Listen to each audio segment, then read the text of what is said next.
3 saat atсаңар, 4-cü saati bekar eкен. Gele berесің. İyi tileye kaldı bu işte.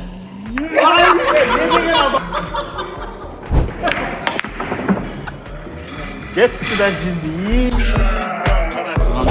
Biraz aynıdan attım o az. Лермонтовский проспект метроның жанында Два Кента деген билет бар екен. 24 saat. Бесплатно иштейт екен. Түнү күнү. Бұл жерде парковка билет аткандар үчүн бесплатно екен. А так бұл жерде 10 стол бар екен.